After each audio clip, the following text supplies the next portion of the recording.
انا مش فاهم في ايه. يا جماعه انا مش فاهم بجد. اللاعب بيتصل بيكو يا جماعه، انا عقدي بيخلص في يناير يا جماعه، جددوا لي. مفيش.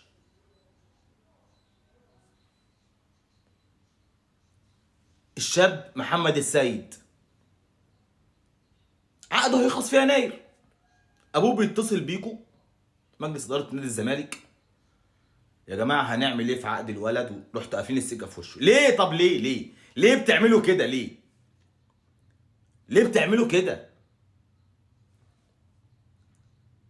ويوم ما اللاعب يطلع يمضي في اي نادي تاني صلحوا عليه بقى، لا ده بقى وحش،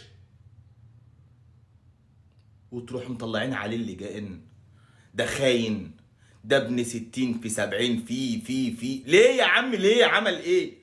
عمل ايه؟ ما هو حقه، بيتصل بيكو عاوز يجدد، ما ترحمونا يا جدعان.